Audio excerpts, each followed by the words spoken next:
Aujourd'hui, sur un sujet qui s'impose avec acuité, comme vous l'avez dit, la gestion de la dette publique, à 3 niveaux principalement. D'abord, au niveau des dirigeants, des décideurs, parce que la dette publique est un instrument qui leur permet, en tout cas, d'implémenter leur politique publique à travers les financements.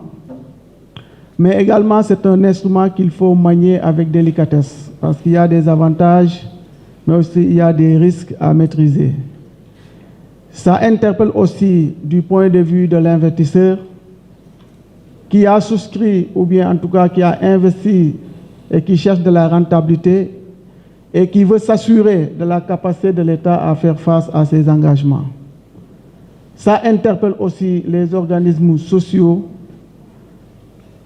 les chercheurs et les citoyens tout court, parce que nous sommes aujourd'hui dans un contexte de redevabilité et de transparence. C'est pourquoi c'est un sujet qui est très important. Et je voudrais, encore une fois de plus, vous remercier pour le choix de ce thème-là. En exploitant un peu les termes de référence qui ont été soumis, nous avons organisé en tout cas les échanges avec vous sur 3 axes, 3 thèmes. Le premier axe va porter un peu sur les fondamentaux, les définitions et également quelques concepts en matière de dette. Ensuite, le second axe va revenir sur les agrégats de la dette et l'évolution. Le coordinateur des JPS est revenu sur ça. Comment est-ce que l'encours a évolué, comment le service a évolué et les implications en termes de gestion budgétaire. Le troisième axe va porter sur les questions de soutenabilité de la dette, les questions liées à la stratégie d'endettement et également, en une conclusion, nous allons maintenant mettre le focus sur les perspectives parce que c'est important aujourd'hui, après que le diagnostic ait été fait, après que les autorités ont mis en place, en tout cas, des politiques économiques, comment toutes ces politiques-là devraient impacter la dette publique pour assurer, en tout cas à l'État, sa capacité à faire face à ses engagements. Donc aujourd'hui, si nous voulons parler un peu des questions liées à la dette publique, notamment en termes de définition, la dette d'une manière globale est considéré comme un engagement financier. C'est un engagement financier qui lie un investisseur et un débiteur, c'est-à-dire un agent qui a une capacité de financement et un agent qui a un besoin de financement. En d'autres termes, du point de vue économique, l'agent qui a une capacité de financement, c'est celui qui dégage une épargne. C'est la raison pour laquelle, assez souvent, les pays développés ou bien les fonds de pension qui génèrent un excédent, c'est eux qui investissent assez souvent dans nos pays. Donc, on parle de dette parce qu'il y a un flux financier et qui fait naître des droits et des obligations. Des droits dans la mesure où celui qui s'endette, l'État, a aujourd'hui la possibilité de réclamer les fonds auxquels il s'est déjà engagé. L'investisseur a des droits parce qu'il faut lui payer le principal, il faut plus les intérêts, il faut payer aussi le niveau des commissions. Et tout cela doit être contenu dans un document juridique qui est conclu d'accord parti entre les partenaires. Donc, ça nous permet déjà de voir que par rapport à quelques notions que nous connaissons comme les dons et les subventions, il y a une différence. Parce que quand on dit don ou bien subvention, il y a un transfert monétaire, certes, mais il n'y a pas obligation de rembourser suivant l'échéancier.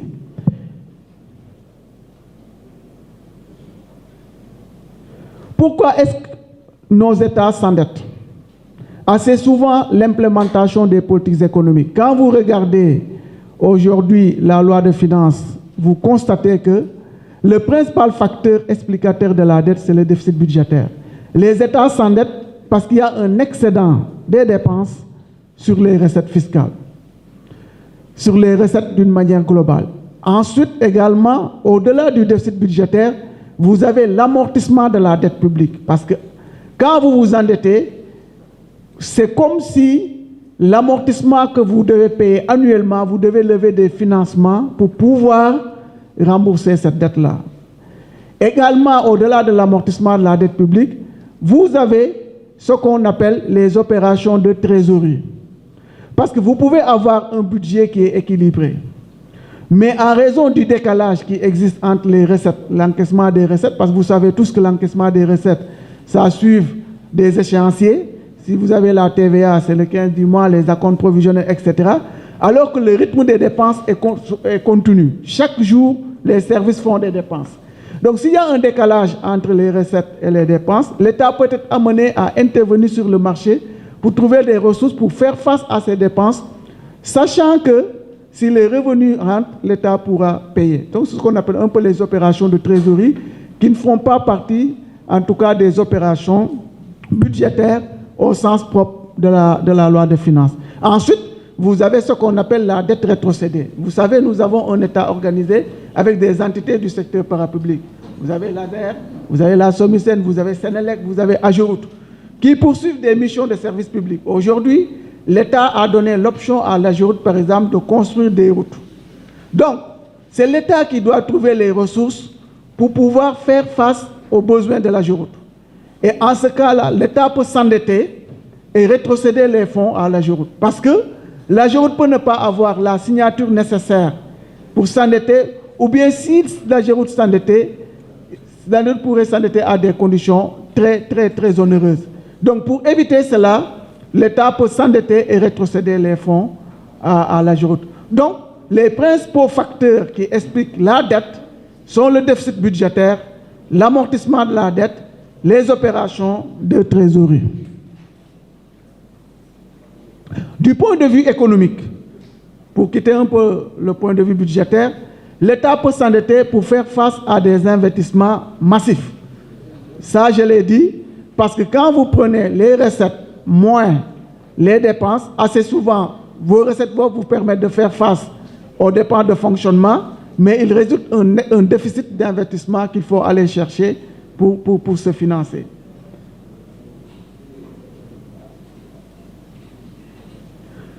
Quand on parle aussi de la dette publique, il est important qu'on s'accorde.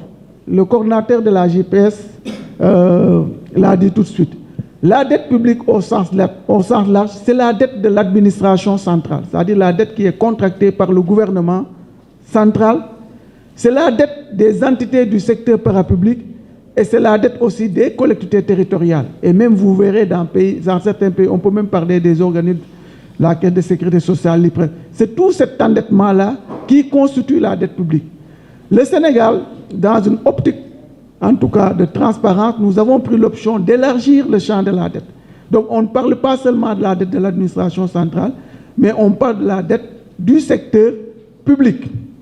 Ça, c'est important. Et je reviendrai sur les chiffres par rapport aux agrégats qui sont notés à ce niveau-là. Donc toute dette qui est contractée par l'État, administration centrale, les entités du secteur parapublic ou bien les côtés territoriaux, c'est une dette publique.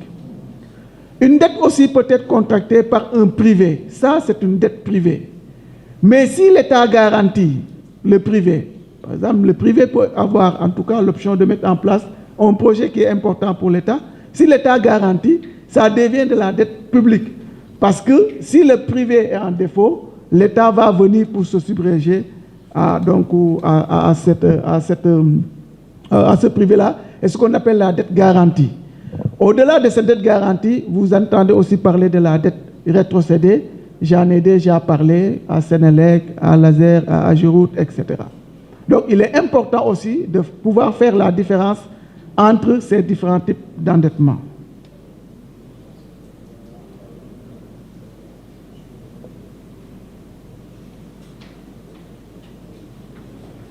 Alors, quelles sont les composantes de la dette? Assez souvent, vous entendez parler de la dette intérieure et de la dette extérieure. Quel est le critère fondamental en matière de répartition de ces deux types de dettes? En économie, ou bien quand vous regardez le manuel sur les statistiques de dette extérieure, le critère de résidence est important. La résidence, c'est quand vous exercez une activité économique pendant au moins 1 an sur le territoire économique. Par exemple, aujourd'hui, les entreprises qui sont au Sénégal, qui exercent une activité économique pendant 1 an, sont considérées comme résidentes au Sénégal.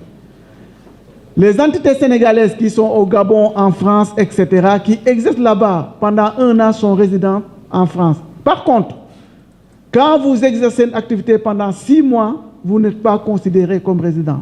Vous êtes considéré comme résident de votre pays d'origine. Il faut que l'activité économique soit ininterrompue pendant 1 an. C'est important. Donc, toute dette qui est contractée par une entité résidente vis-à-vis d'une entité non résidente, c'est ce qu'on appelle d'une manière classique la dette extérieure. Maintenant, toute dette qui est contractée vis-à-vis d'une entité résidente, c'est une dette intérieure. Cependant, je dois préciser, parce que vous savez, il faut contextualiser cette définition-là par rapport au cadre de l'UEMOA. Vous savez, nous sommes dans un marché de l'UEMOA. C'est pourquoi le critère de la résidence n'est plus opérant, mais nous utilisons le critère de la monnaie. Parce que nous avons un marché commun. C'est-à-dire, quand on parle du marché de l'UEMOA, on ne parle plus du marché sénégalais, du marché malien, ivoirien, mais on parle du marché de l'UEMOA. Donc, toute dette, et comme nous avons en commun le franc CFA, toute dette qui est contractée en franc CFA, fût-elle donnée même par une entité donc malienne ou bien une entité hors zone, c'est une dette intérieure. On le considère comme une dette intérieure. Toute dette qui est contractée en devise, une devise, c'est une monnaie autre que la monnaie nationale, est considérée comme une dette extérieure. Pour vraiment pouvoir classifier et différencier les différentes dettes entre dette extérieure et dette intérieure. Critères résidence, ça c'est ce que vous allez lire dans les manuels que vous allez étudier à l'université, mais il faut contextualiser le contexte de l'UEMOA. C'est pourquoi quand certains observateurs disent que non, le Sénégal est en train de lever des ressources, c'est quelques banques maliennes ou bien ivoiriennes qui souscrivent, ça n'a pas de sens, parce que nous sommes dans un marché commun. Et c'est même important que la dette sénégalaise soit achetée par des banques qui sont ivoiriennes, maliennes, parce que ça montre que le Sénégal a en tout cas une bonne notation vis-à-vis de ces partenaires-là qui sont hors territoire national. Et quand on cherche à approfondir le marché intérieur, c'est important que des ressources proviennent même d'autres pays et qui viennent acheter le papier du Sénégal. Donc ça, c'est un non-sens, ce n'est pas un débat qui est véritablement important. Nous sommes dans un marché commun. Également aussi, il est important de faire un distinguo. Quand on parle de la dette financière, il faut le distinguer avec ce qu'on appelle la dette résultant de l'exécution budgétaire.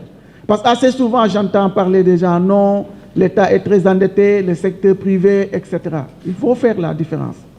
Vous avez ce qu'on appelle la dette financière, c'est une dette contractuelle, c'est-à-dire qui relève d'une convention de financement qui est contractée entre l'État, suivant des caractéristiques, où vous avez le montant, vous avez le taux d'intérêt, vous avez la maturité, la période de grâce.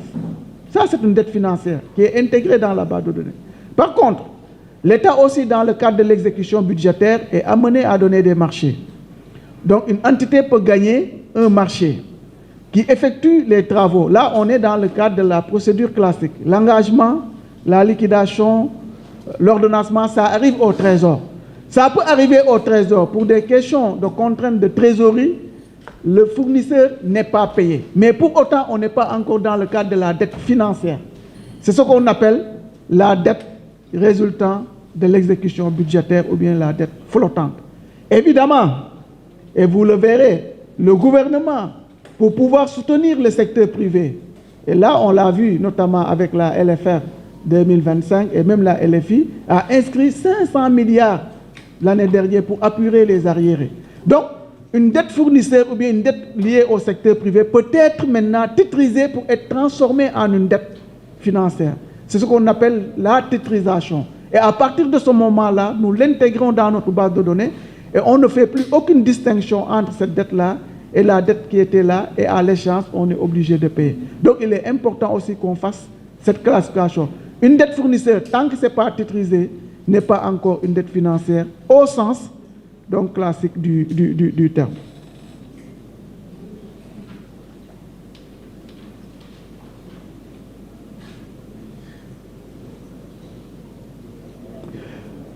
Donc, on a discuté un peu du marché de la dette intérieure extérieure. Maintenant, on va parler du marché intérieur, comme je l'ai dit, du marché de l'UEMOA.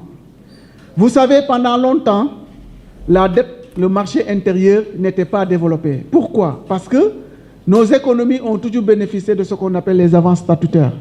C'est-à-dire la Banque centrale, donc chaque année, ou bien en début d'année, comme l'État n'a pas encore commencé à recouvrer les recettes fiscales, faisait ce qu'on appelle des avances, qui étaient de 35%, qui sont liées aux recettes fiscales que vous avez recouvrées l'année dernière. Donc, ce qui fait que les États n'avaient pas, en tout cas, la volonté d'aller sur le marché. Et ça a continué jusqu'à 2000. Mais vous savez, ça s'apprend un peu à ce qu'on appelle la création monétaire. À partir des années 2000, on a supprimé les avances statutaires. Et on a dit que tout pays qui veut maintenant s'endetter n'a qu'à aller sur le marché intérieur. Et c'est là où on a commencé à avoir un développement du marché intérieur à travers les instruments que nous appelons les bons du Trésor ou bien les obligations du Trésor. Mais là, je dois préciser aussi, nous avons deux compartiments sur le marché intérieur. Le marché des titres publics par adjudication avec l'UEMOA, c'est ce que vous voyez. Pratiquement tous les 15 jours, vous voyez, l'État intervient sur le marché monétaire. Vous avez aussi le marché financier régional, c'est les appels publics à l'épargne que nous levons. Mais ces deux compartiments-là sont sur le marché intérieur. Il est important aussi de le dire. Les bons du Trésor, c'est des instruments de très court terme, ou bien de court terme, de 7 jours jusqu'à 2 ans. Et ça, comme je l'ai dit, ça peut permettre de gérer un peu de la trésorerie. Et les obligations du Trésor, maintenant, vous avez 3 ans, jusqu'à 7 ans, jusqu'à même 10 ans, pour lever des ressources importantes et pour financer vos investissements. Et le marché appel public à l'épargne permet, au-delà de la diversification des instruments, de tirer des ressources qui sont relativement longues. Parce que vous avez les fonds de pension, vous avez les compagnies d'assurance qui vont venir, et vous avez même les personnes physiques résidentes hors zone qui vont vous souscrire. Donc, ça c'est important de pouvoir distinguer les différents, en tout cas, comportements du marché intérieur et pourquoi ce marché intérieur est important pour être développé. Parce que quand vous êtes sur le marché intérieur, comme je l'ai dit, vous levez des ressources en francs CFA. Donc, à votre monnaie, il n'y a pas de risque de change. Ce qui fait que vous maîtrisez plus ou moins votre endettement. Mais nous allons revenir sur ces notions quand on va parler de la dette, de la soutenabilité. En ce qui concerne la dette extérieure, comme je l'ai dit, on peut définir la dette extérieure suivant du point de vue du débiteur. Le débiteur, c'est qui? C'est l'État, c'est les entités du secteur parapublic, c'est les côtés territoriaux. Du point de vue des créanciers, selon la durée, les thèmes financiers ou selon le type de financement. Et quand on parle de cette dette extérieure-là, il est important aussi de voir que par rapport au programme que nous avions avec les partenaires, nous avons ce qu'on appelle la notion de concessionnalité. C'est important. Pourquoi on parle de dette concessionnelle? La dette concessionnelle, c'est une dette qui est donnée à des conditions très favorables, comparativement aux conditions du marché. Et le niveau de concessionnalité est déterminé par ce qu'on appelle l'élément don. L'élément don étant le différentiel entre la valeur nominale et la valeur actuelle, et qui est comparé à une norme de 35%. Si vous avez un élément don qui est inférieur à 35%, supérieur à 35%, vous avez une dette concessionnelle. Si c'est compris entre 15 et 35, vous avez une dette semi-concessionnelle. Si c'est inférieur, vous avez une dette qui est commerciale. Et c'est comme si le partenaire vous donnait un don comparativement au marché. Et ça, c'est dans le cadre des coopérations, notamment avec les prêts multilatéraux qui nous lient, par exemple, le Sénégal avec certains partenaires comme le FMI, Banque mondiale, qui sont des multilatérales. Les prêts bilatéraux, c'est-à-dire gouvernement à gouvernement, comme l'AFD qui donne un financement à l'État, ou bien vous avez donc la Chine, la Corée, mais c'est bilatéral État à État. Nous avons aussi ce qu'on appelle les crédits à l'exportation, qui se sont développés ces dernières années. Et les crédits à l'exportation, ça permet de financer très rapidement des investissements. Quand vous regardez que ça soit Ila Touba, que ce soit les autoroutes, tout ça c'est sous forme de crédit à l'exportation, notamment avec Exim Chine. Et là, le partenaire qui vous donne le financement, il finance 85% du contrat, mais vous êtes obligé d'exporter, c'est-à-dire les biens qui vont en tout cas être utilisés pour la réalisation des projets vont être exportés de ces pays-là. Donc c'est ce qu'on appelle les crédits à l'exportation. Au-delà de ces crédits à l'exportation aussi, vous avez ce qu'on appelle les prêts directs banque à banque ou bien ce qu'on appelle les eurobonds. Vous savez, pendant longtemps, on est intervenu sur le marché financier international en levant des eurobonds qui vous permettent de mobiliser des ressources assez importantes à des conditions, certes, qui peuvent être très chères en fonction des conditions du marché, mais avec des maturités relativement longues.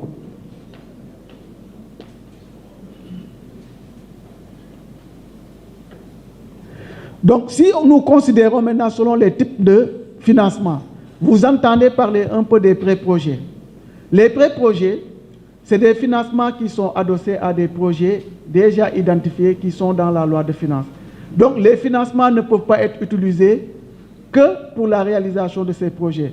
Et c'est des financements qui sont déjà négociés, stabilisés et qui sont gérés par la direction de l'ordonnancement des dépenses publiques. Donc, ça, c'est ce qu'on appelle les pré-projets.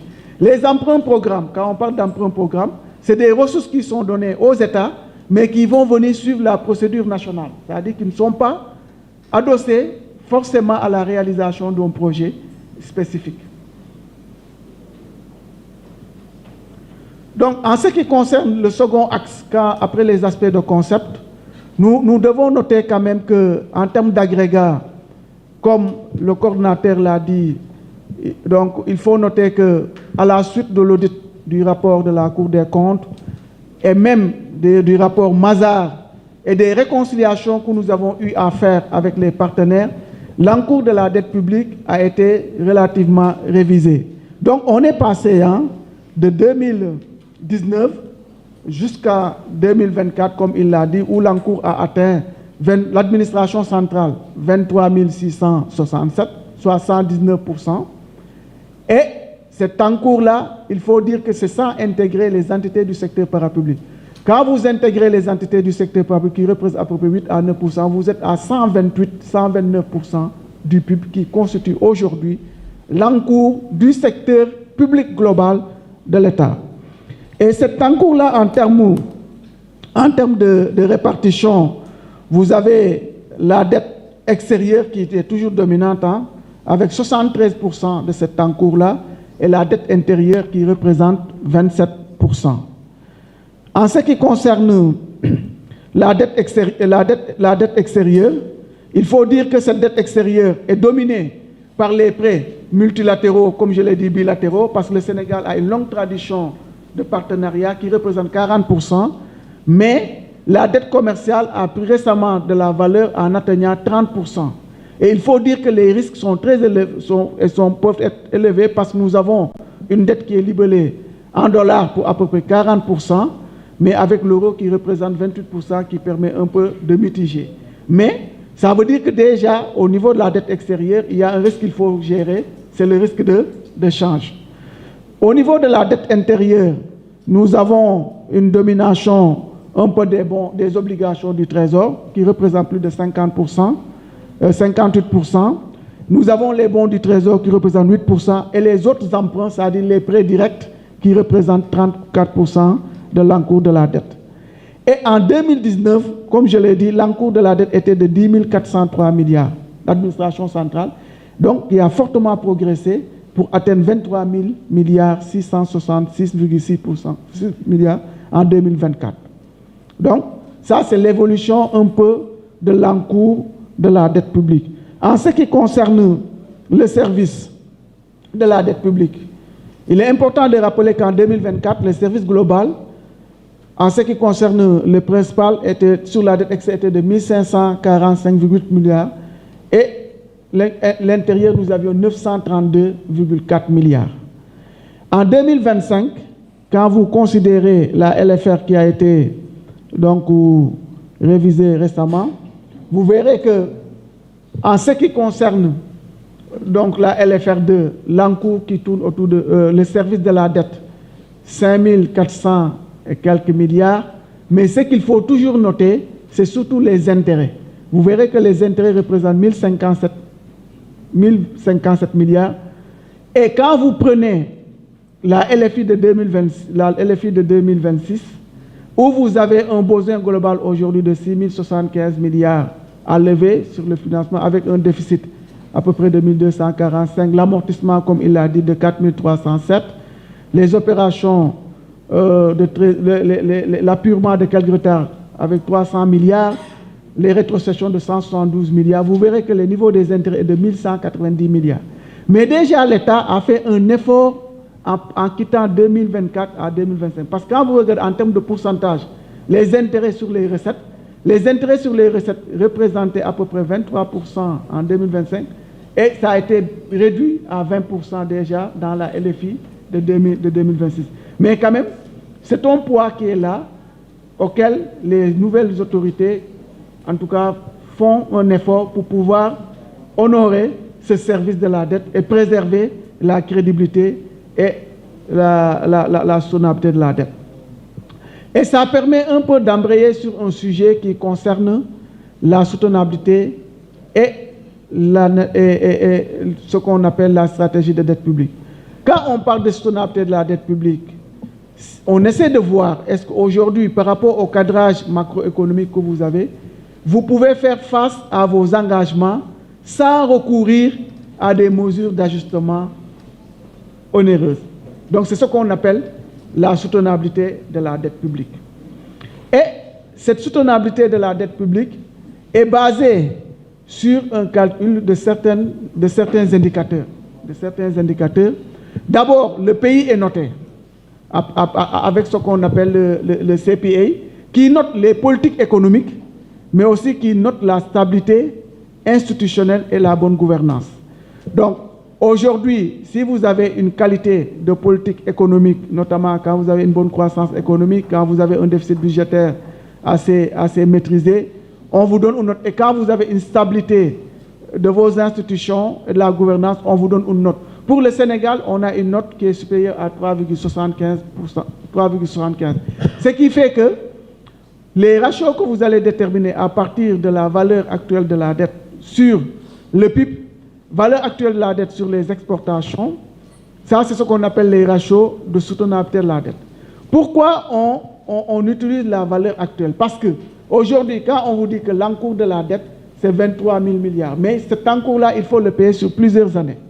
Et on sait qu'un franc CFA aujourd'hui n'a pas la même valeur qu'un franc dans 10 ans, dans 5 ans. Donc on prend le service global de la dette qu'on ramène à la valeur aujourd'hui pour pouvoir voir comment ça va impacter un peu la viabilité de la dette. Et ces deux ratios de viabilité de la dette, ensuite vous avez les ratios de liquidité, le service de la dette sur les exportations et le service de la dette sur les recettes. Pour le Sénégal, les seuils, la valeur actuelle sur le PIB, c'est 50. C'est-à-dire quand vous dépassez 50, ça commence à poser problème. La valeur actuelle sur les exportations, c'est 240. Quand vous dépassez, ça pose problème. Le service de la dette sur les exportations, c'est 21.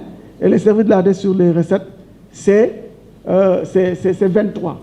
Donc, ces ratios-là sont calculés. On va voir comment ça va impacter maintenant, surtout durant les 10 ans, le profil de viabilité de la dette publique.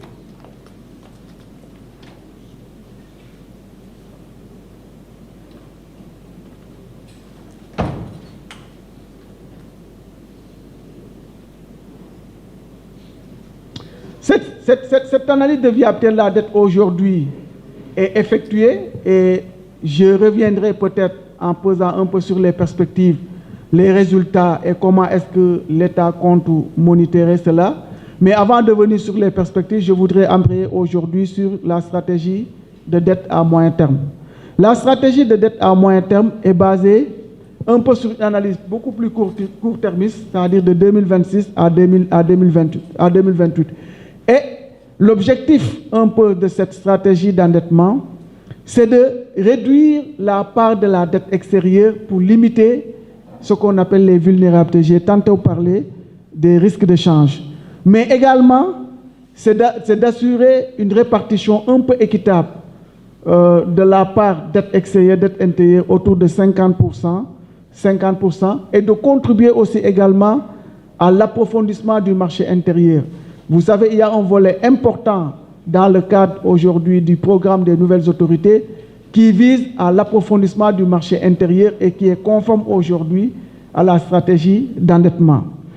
Donc, la priorité est donnée au marché intérieur. C'est pourquoi, quand vous voyez, depuis 2025-2027, l'État intervient assez souvent sur le marché intérieur pour des montants avoisinant 4 000 milliards de francs CFA.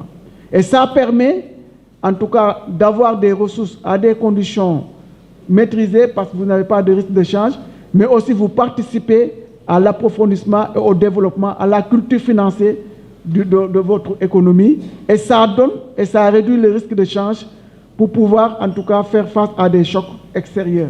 Donc cette stratégie-là va être poursuivie. Nous avons aussi la question de la rationalisation des dépenses, et j'y reviendrai sur ça. Mais avant cela, il y a une notion importante, c'est ce qu'on appelle la gestion active de la dette.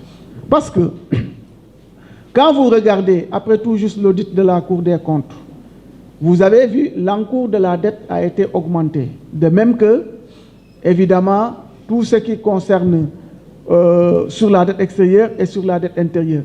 Donc, un problème pourrait se poser. Comment est-ce que l'État va faire pour pouvoir faire face à l'ensemble de ces engagements? Nous avons réfléchi sur une stratégie qui concernait à faire de la gestion active sur le marché intérieur. Parce que quand vous devez de l'argent aux banques, à un certain moment, les banques sont obligées de provisionner et de ne plus pouvoir accéder au guichet de refinancement de la Banque centrale et ne peut plus financer l'économie.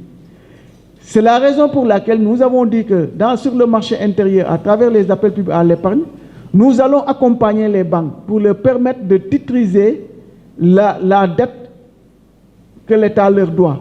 Et ça leur permet de leur donner des titres publics et ils pourront aller au refinancement des guichets de la Banque centrale, se refinancer, avoir de la liquidité et continuer à financer l'économie. C'est important. C'est pourquoi quand nous faisons les appels publics à l'épargne, il y a toujours un volet gestion active de la dette qui est pour accompagner le secteur privé, pour accompagner le système bancaire, sans pour autant compromettre quand même la mobilisation de cash, de new money pour exécuter les dépenses de l'État. Donc ça, c'est une stratégie qui a été mise en œuvre et qui va être, en tout cas, continuée pour les années, en tout cas, à venir. Il y a le renforcement de la transparence. Ça, c'est un point qui est important, surtout avec les nouvelles autorités. Donc, une politique de communication et une politique de publication des informations financières va être aussi déployée pour pouvoir donner l'information à l'ensemble des partenaires, mais aussi à l'ensemble des acteurs de la vie économique.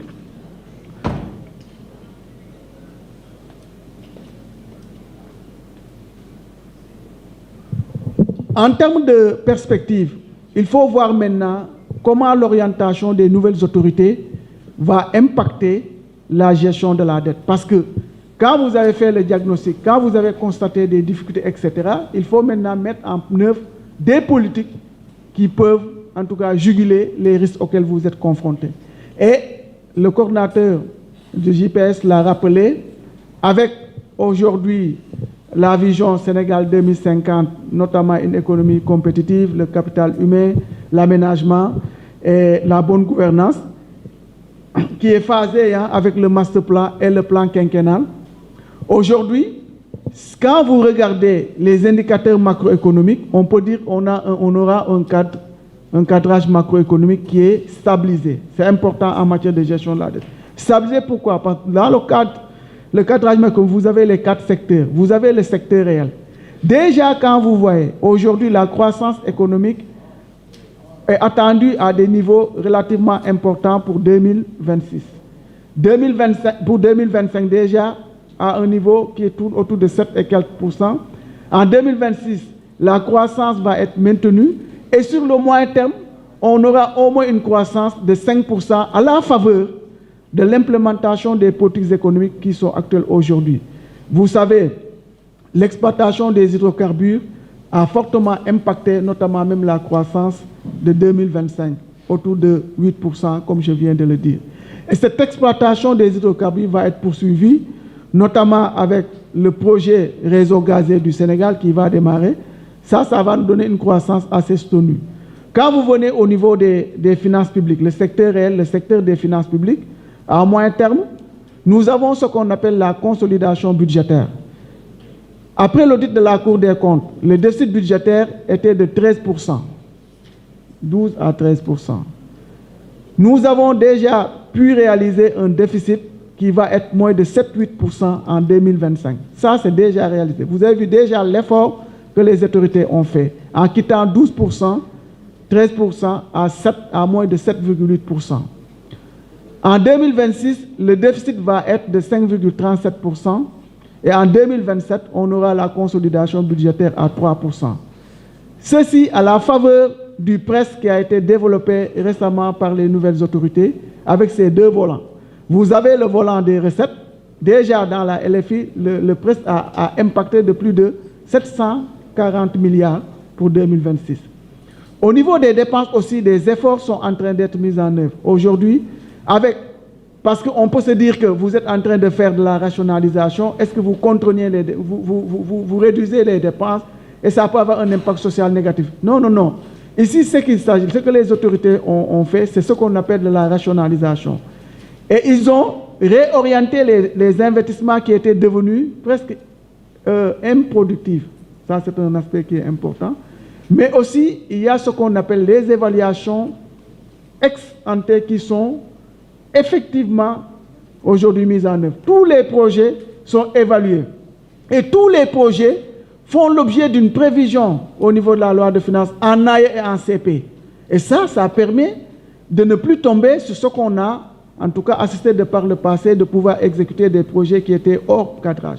Donc tous les projets sont rapatriés au niveau du cadrage et les projets ne peuvent pas être financés quand vous n'avez pas en AE et en CP. Ça, c'est un aspect important. Donc, l'implémentation de ces projets va avoir un impact aussi sur la croissance économique. Et quand vous venez au niveau du secteur de la branche des paiements, vous verrez qu'aujourd'hui, à la faveur de l'exploitation des hydrocarbures, à la faveur de la mise en place de certains projets, notamment le grand transfert d'eau, notamment aujourd'hui les agropoles, donc les exportations vont être boostées. Et déjà en projection, vous voyez que le solde courant est maîtrisé. Et ça va faire de telle sorte que le déficit de la balance commerciale, le déficit du compte courant va être réduit. Et ça va avoir un impact aussi sur la situation monétaire en consolidant les avoirs extérieurs nets et qui va permettre à la Banque centrale de pouvoir continuer de mettre en place une politique monétaire pour accompagner le financement des économies. Donc, avec toutes ces politiques-là qui sont en train d'être implémentées, aujourd'hui, vous verrez que en termes de viabilité de la dette, nous projetons une inflexion de l'encours de la dette, c'est-à-dire le ratio encours de la dette va baisser.